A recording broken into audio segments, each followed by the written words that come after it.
Luego de que la Fiscalía unificara los casos Encuentro y León de Troya, en los que se salpica al cuñado del presidente Guillermo Lasso, Danilo Carrera, su abogado defensor Calixto Vallejo ha hecho varias críticas al proceso y asegura, por ejemplo, que aún no han sido notificados sobre esta decisión en particular. Para hablar de la actualidad del denominado caso Encuentro, se encuentra ya con nosotros precisamente el doctor Calixto Vallejo, abogado defensor de Danilo Carrera. Doctor Vallejo, buenos días. Bienvenido a Radio City. Muy buenos días y muchísimas gracias por la oportunidad de aclarar. En esa primera instancia queremos aclarar si finalmente el proceso ya está en sus manos, ya tuvieron acceso a él o todavía no. Le quiero comentar que hasta el día de ayer hemos insistido a la Fiscalía porque no nos entregaba la totalidad del proceso. Alguna parte ya ha sido entregada, obviamente, como usted bien dice, se acumuló el caso León de Troya al caso Encuentro y obviamente eso produce que exista una dilación en la entrega de las copias porque primeramente al acumularse ese proceso al caso Encuentro deberían de volverlo a organizar y volverlo a foliar o numerar como decimos los abogados, ¿verdad? Entonces hasta que no esté debidamente organizado y numerado, Fiscalía no nos entrega la documentación. El problema que estamos teniendo es que nos vemos abocados a que la próxima semana ya tenemos nuevamente la fecha para la audiencia de formulación de cargos y hasta este momento Fiscalía no nos sabe entregar los documentos para poder ejercer una debida defensa. Ahora, para recordar a nuestra audiencia, en este caso fue particularmente interesante, no diré importante porque eso será un criterio jurídico propiamente, pero interesante la revelación, la filtración de audios donde supuestamente se escuchan voces de gente que tenía acceso al primer mandatario. Ahora, usted ha dicho en sus últimas declaraciones, en las más recientes, que estos audios entre Danilo Carrera y Rubén Cherres, que es otra de las personas que fue involucrada, no eran sobre la mafia albanesa ni gestión de cargos. ¿Cómo así? A ver, vamos a hacer una separación que resulta bastante importante. Sí. Tenemos dos casos. El uno era León de Troya, que estaba investigando a la mafia albanesa, en la cual mi cliente, el señor economista Danilo Carrera, no era parte de esa investigación. Y no era parte de esa investigación porque las autorizaciones para escuchas telefónicas no eran a su teléfono, tampoco él jamás fue llamado a rendir una versión dentro de esta investigación, ni cuando estuvo recién abierta, recordemos que se cerró, ni cuando la reabrieron, y jamás le comunicaron a mi cliente que formaba parte de esta investigación.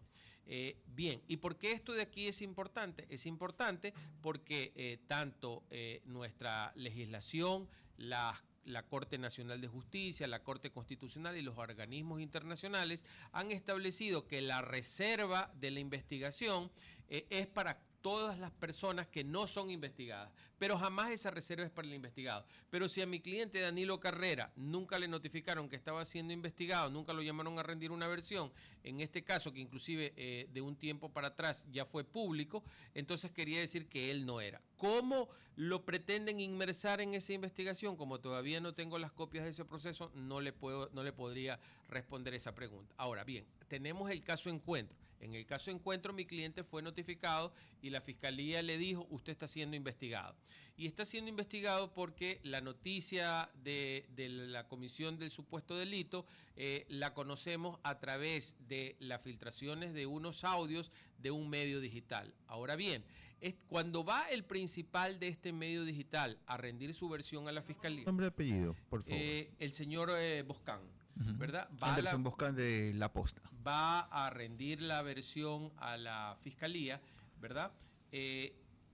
Resulta que le preguntamos, obviamente, cómo él había obtenido esos audios y él nos contesta que los audios habían sido entregados por una fuente que él mantenía en la reserva, con todo el derecho del mundo de mantener la reserva, en un pendrive.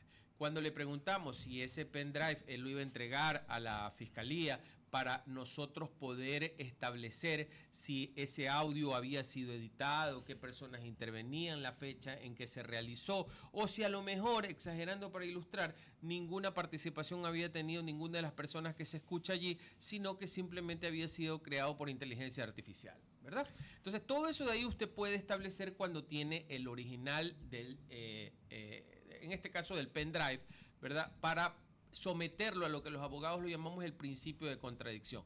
El señor Boscán supo decir que para proteger a su fuente había destruido, desaparecido este pendrive, que no lo tenía, y en consecuencia pues ya no se podía hacer ninguna de estas pericias y esos audios no tenían ningún valor. ¿Invalidez de la prueba entonces? Era inválida porque ya no hay prueba, o sea, él desapareció la prueba. Entonces, pero además le preguntamos si esos audios que habían salido al aire en este medio digital intervenían otras personas. ¿Por qué era la pregunta? No quise hacerle la pregunta directamente, usted editó esos audios. Y él dijo, sí, efectivamente, hay otras personas que intervienen, pero que nosotros por seguridad de la fuente, para que no se revele, la hemos editado. Entonces, como se editó estos audios, ¿verdad? Mayor razón entonces para que no tengan ningún valor, ¿verdad? Y como no tienen... como insisto, la fiscalía debió de haber establecido que si estos audios, su original había desaparecido, habían sido editados por el medio digital, debió de haber dicho, bueno, esta prueba de aquí ya no la tengo, voy a buscar otros elementos de convicción, porque eso no vale. Pero la sorpresa es que la fiscalía manda a periciar el audio que se hizo público en el medio digital La Posta. Y lo más grave es que... le pide autorización a un juez para poderlo periciar. ¿Pero qué autorización necesitaba de un juez de un audio que no tiene ningún valor y que además había sido publicado en todas las redes sociales y había sido recogido por varios medios de comunicación? En definitiva, pide la pericia de un documento, de un audio que no tiene ningún valor. Y eso sí es grave, porque se quiere dar un velo de legitimidad, un velo de legalidad a algo que está absolutamente contaminado, como es un audio editado. Doctor, hago una consulta.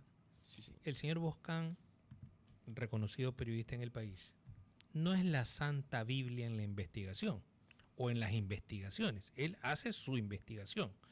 Él obtiene un audio y luego él lo usa como lo quiere usar y protege a su fuente en el justo derecho que le asiste.